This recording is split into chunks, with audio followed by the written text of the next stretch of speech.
Hello, hello, hello. So here I am in the Art Parlor outside.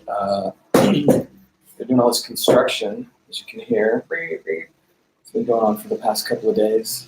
This is a painting I've been working on. Check it out. I just threw that background in there.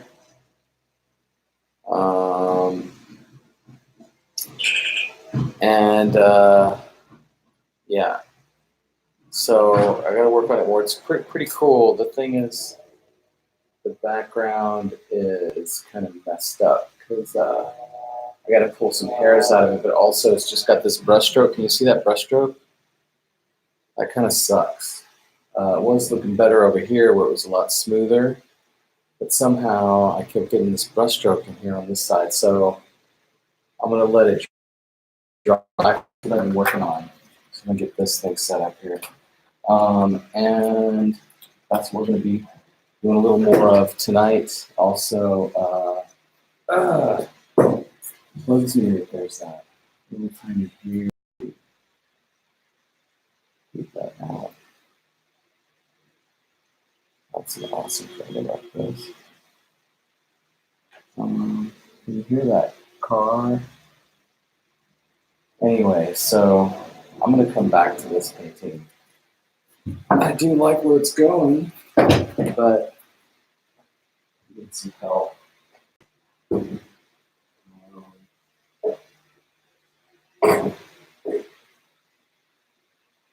going to be pretty cool. And then we're going to be working on this one. This one's already all drawn up.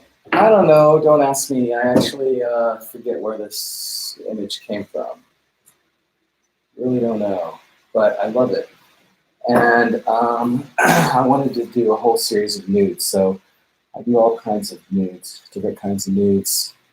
And I like variety and I like real life. I would like real life in my figurative works or portraits. And because sometimes people end up making paintings of the photograph. And if you're just starting out in this and you're starting to do figures, you might, and you're in under 30 years of age, and let's say you've been painting for 10 or 15 years, you figurative work, and they're like, oh, I'm on about Gustave Courbet and the realist and blah blah blah blah. I think they're amazing, and they're like, that's what I want to achieve in my work. And all of a sudden, you look at their work, and it's a painting of a photograph. So what they haven't figured out yet is they haven't figured out their own style because they're still painting a little bit of information that's in a photograph as opposed to using it as like kind of a basic structure of light and form, and then kind of putting their own thing into it, or bringing the model back into the room and saying, hey, I already kind of got this thing worked out here. I want to bring you back in and work more on it and take a little bit of your soul and dump it into this painting. That is, this woman's not going to come back. The other one's not. And then I would call the model and say, hey, come back in and have the model sit again for the painting. That way, you have to bring it in, you shoot photographs of them, you might do a few sketches, and then they go away, and then you start producing the painting using the photographic reference. But it's just that, it's just a photographic reference. So really what you're trying to refer to is back to the moment that they were there with you. And you seeing figure and flesh in the world with real light on it, with them reacting to gravity and how their body looks and everything. So it's not just a photograph. Kind of create a new experience with that piece. Just like I'm going to go from this size to this size. So he's got a whole more paint. And it's going to be, should have a better point on it, believe it or not, even though it's bigger.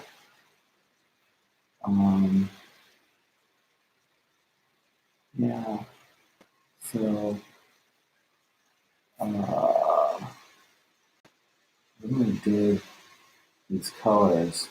When you make a figurative painting, or when you're doing your drawing, I've said this before, you have this kind of like base color that's kind of like that you're going to use. This color I was using purple matter alizarin, but burnt burnt sienna and Prussian blue, which is a really nice combination.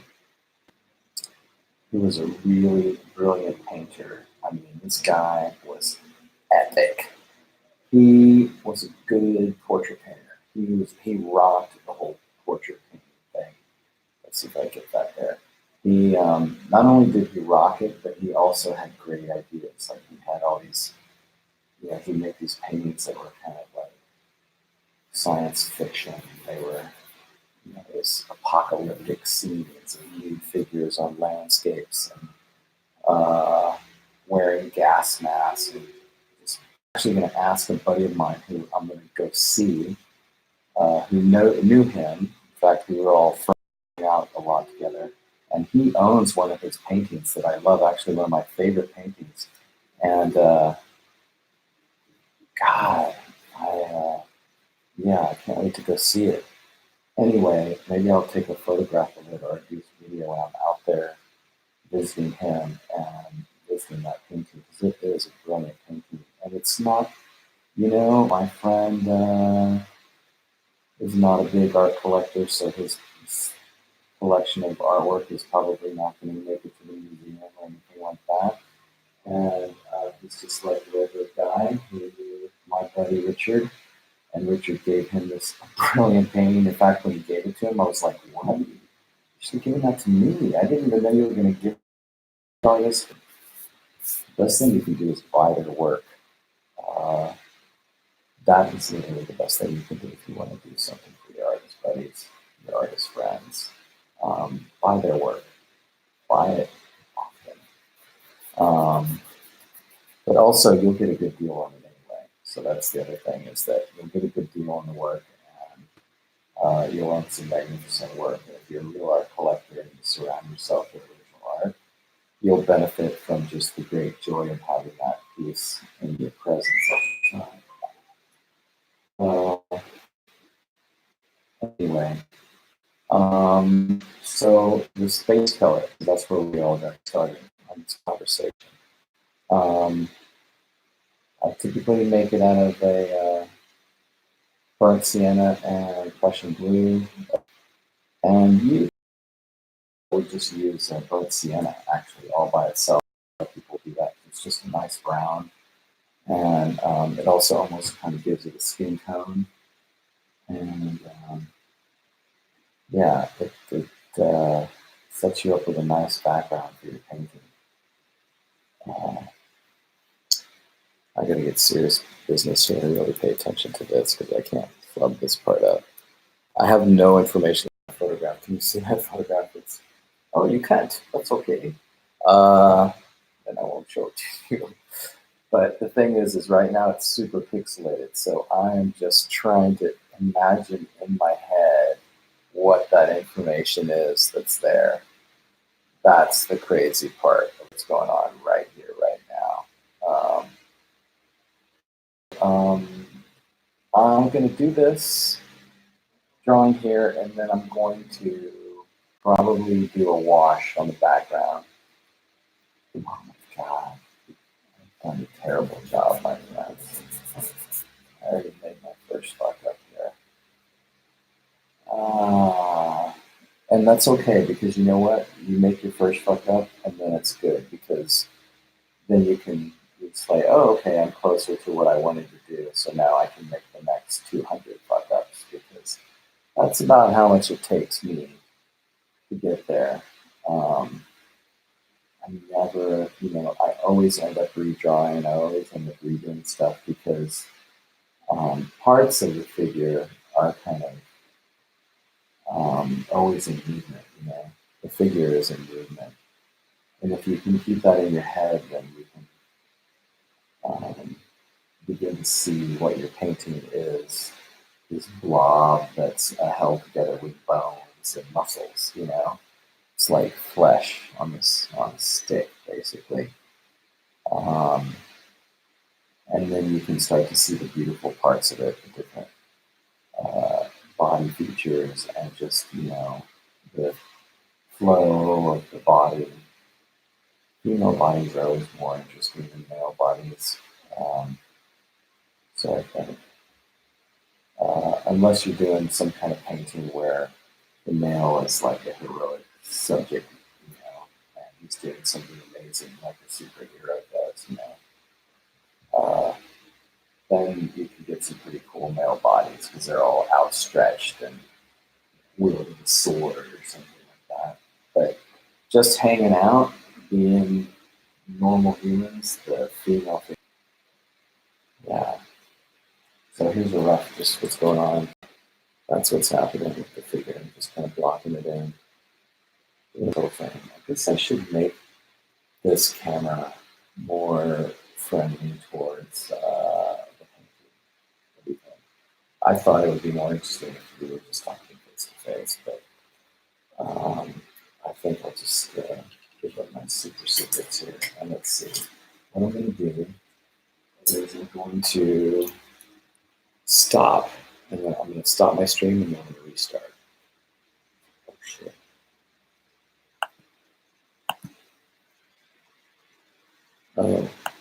Oh, I can't do that. So I just bled all over my keyboard there. I can't keep the stream. Oops. Apparently I can't stop the stream and then restart it. So hold on. I'm going to get a quick thing here.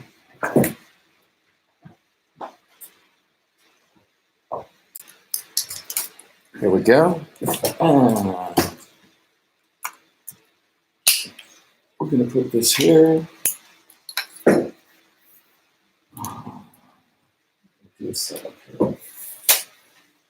See, it's great to be prepared. And today, I was not prepared. The only thing I got prepared was I got a decent mic. I think it's decent. Not too sure about that, but here we go, kids. Let's see. We'll take this off. There we go. That's good. And put you on this.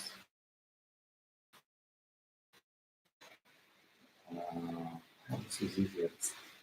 Easier than you know it. Here you go. So, I'll put it plugged in. So, let's see. Here we go.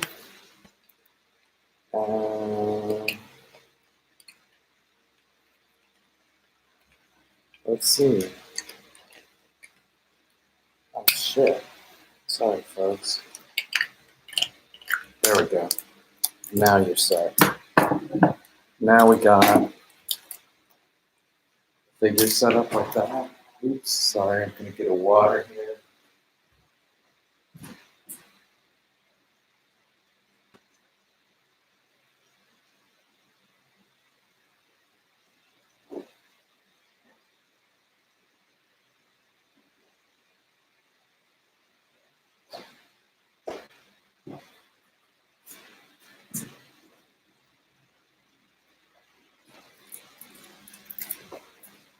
Okay, there we go. Whoa, sorry.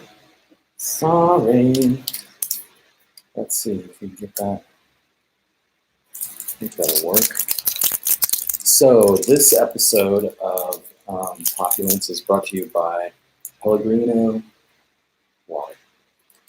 Just kidding. No agreement with them. It's brought to you by Glorias, by Las Sevillanas. It's not true either.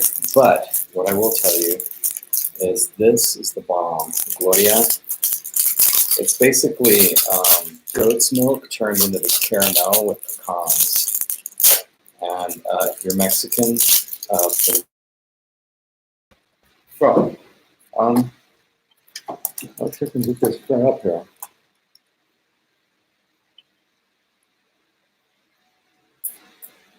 All right.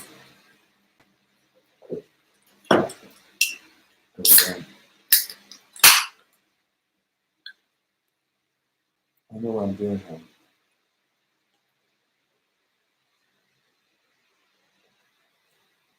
But I'm doing it.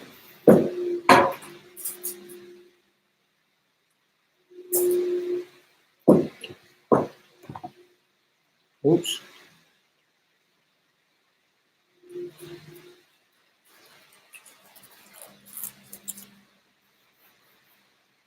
So,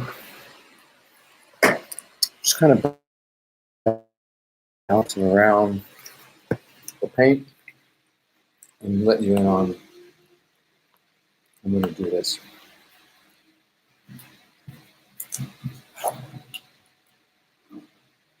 Yeah.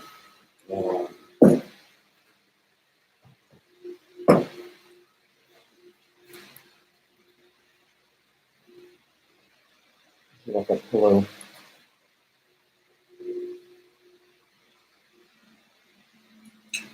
All right.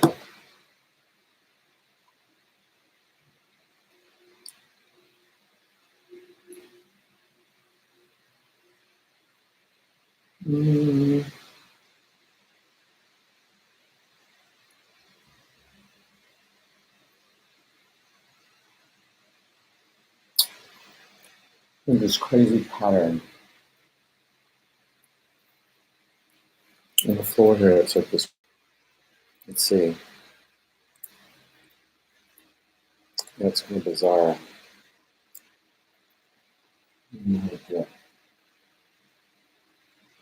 Some kind of leaves or something.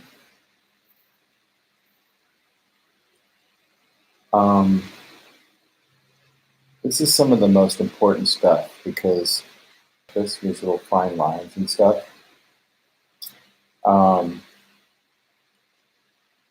It starts to make your painting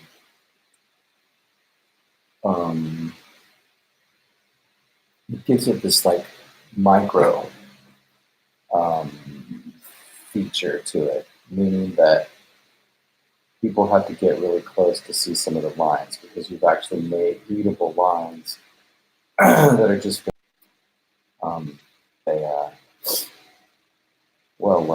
something that people want to get close up and kind of figure out. If it's, just like if it's text, they'll get way up there because they want to read it, and just in the same way that it's not text, but it's lines and it's figures or flowers or whatever. You just want to get up close and see it and view it. So draw small things into your paintings. Paint small things into your paintings. So that it gives it that appeal, and it also gives people the need to kind of get up close, to be intimate with your work. These are all things that become important in the experience of art. Art is just not drawing a figure on canvas. It's actually kind of creating this experience of communication. And so you got to figure out all the little tricks and the little elements of that communication so that you can utilize it properly.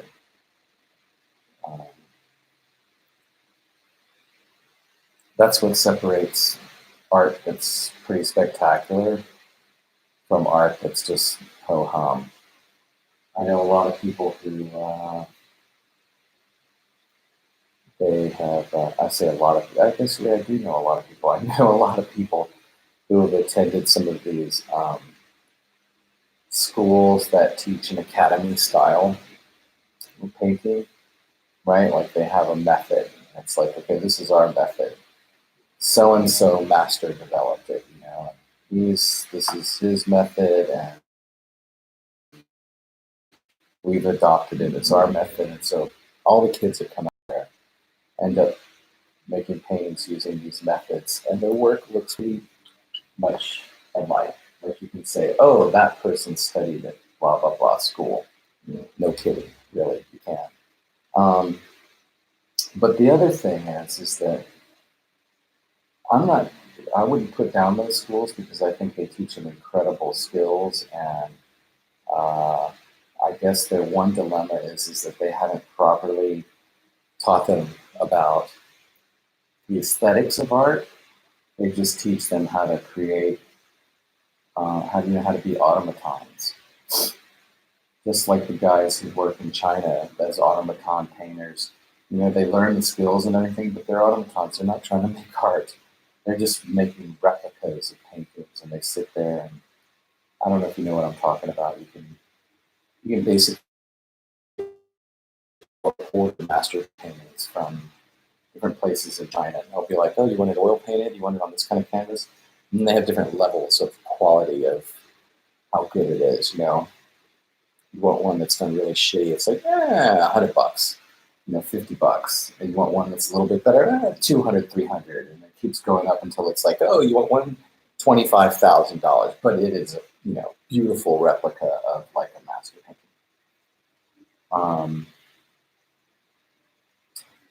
Those people learn to be automatons. They're not trying to, but also this kind of method, this academy method, like teaching, can turn people into automatons. Especially if they are maybe not artists to begin with. Maybe they're just like have a knack for drawing, but they didn't really have their heart in being an artist, and so they're just like, oh, I can do this. So they did it, and they became proficient, and that was that. And now they're looking for a job as an illustrator or a web designer, which is ironic. How many of them have like fine art and web design? It's like, just choose one or the other, bro. I had a guy contact me the other day, and I went to his website, and it was watercolors and illustration, or it was like, no, it was illustration and web design. And I was like, oh, and the illustration was all watercolors. And I just thought, well, choose one, like be one of the, just don't be both, be one. But that's what happens when, people get, listen to that, people obtain these skills, right? Like the guy could watercolor, and the guy could also, knew how to design websites. But in some ways, I think his heart was more into watercolors, actually, because I wasn't impressed with the web design. But then, when you live in San Francisco or in the Bay Area, it's pretty hard to be impressed by anybody outside of our realm here, because we basically invented web design. Anyway, yeah, I think he's just kind of an artist and does that to make money. But just choose one. Whoops. So so a lot of those people, when they come out of those schools, they don't have like this kind of deep understanding of art. So they just end up making stuff that's kind of lifeless. It's well done, and you look at it and you're like, oh, that's great, but it just doesn't have any chutzpah in it. It doesn't have any kind of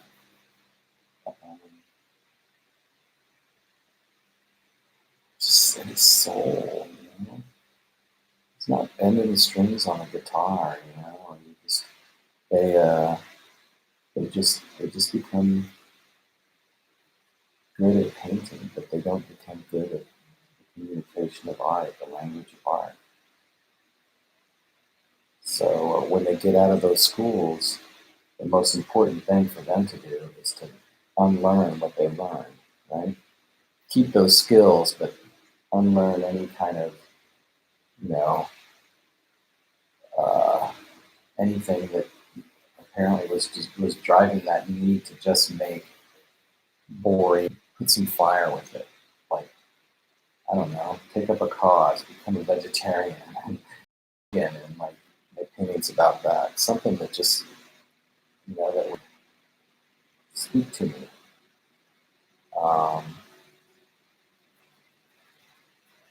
There we go. So I'm going to do this. It's just kind of shaping the figure with basically smudges. In a little while, I'll get bored and I'll start being a little more aggressive with it. That tends to start to happen as I get like, I want to get closer to the finish line.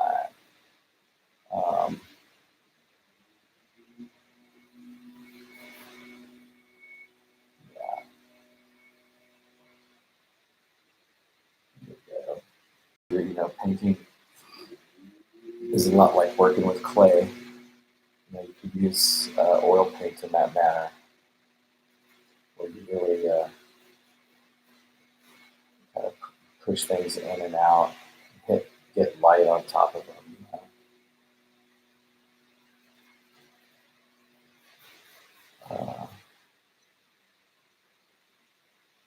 Yeah.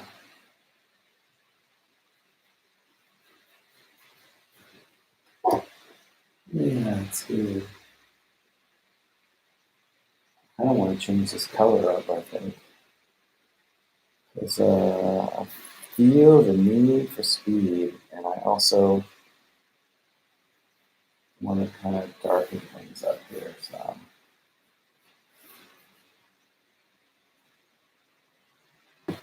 Let's see. Yeah.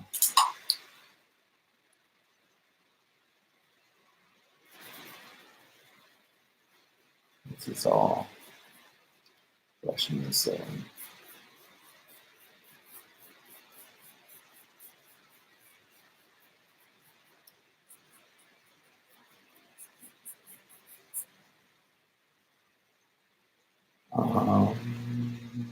Yeah, a little darkness in there.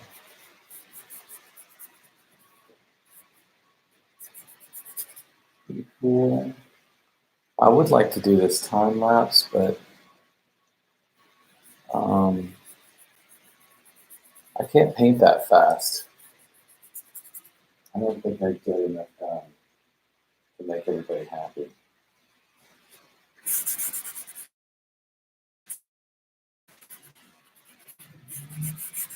Yeah.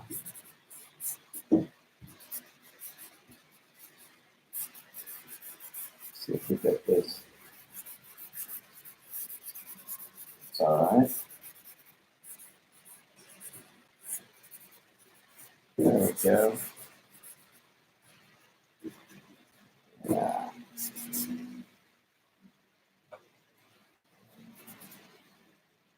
This.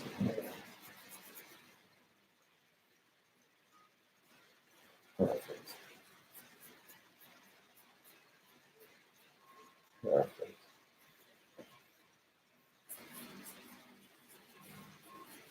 Yep, right there.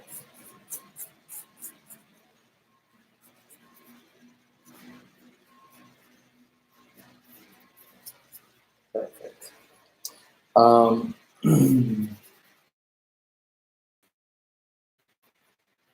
This should be all right. So now I'm going to get a different color and bring that in there and do a wash. It'll probably erase all this, so let's see what happens here. I'm going to do a dark sienna. I think I've already got it down here. Maybe? Yeah. Oh, here it is.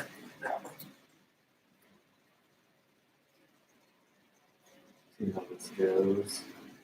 Oh, wait.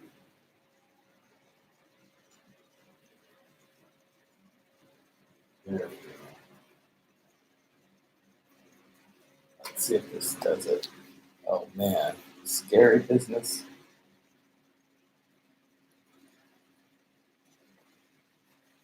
And let's see, look at this. My landlord's gonna be like, "You smell that shit? Toxins." He came in earlier and said that, and I didn't know if he was talking about my cologne or oil paint smell.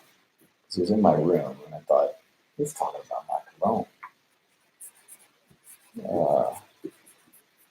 My neighbor flooded my ceiling yesterday or day before yesterday, which is why my landlord came over. My neighbor, it's the second time he's flooded the ceiling, and this time in my bedroom. The last time was in my kitchen. It's like, stop washing your clothes in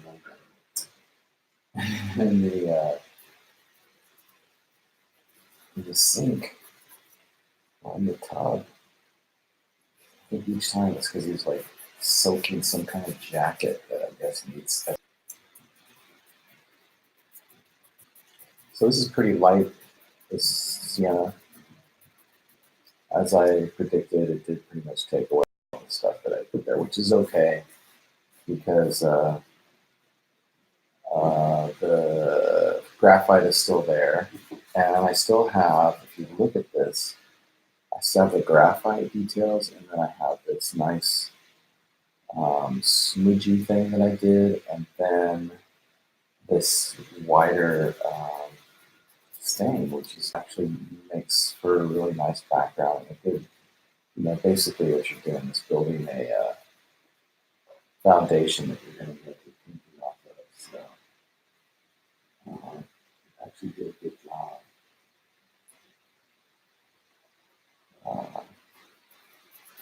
Yeah, so I'm not going to.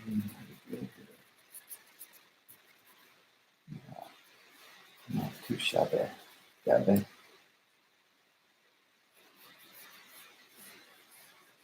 I don't know, that came out all right. I don't know if I need to do any more, but I think I got it.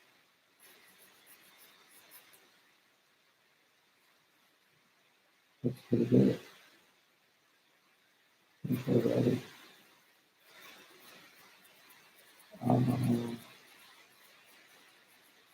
Yeah, did it. It's good enough. I'll let this dry. And then tomorrow I'll go back into it. I have another piece, and it's hot.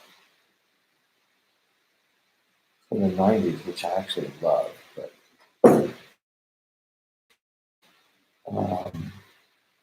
yeah, so there you have that piece. Not too bad.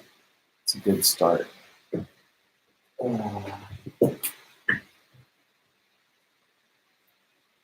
Let's see.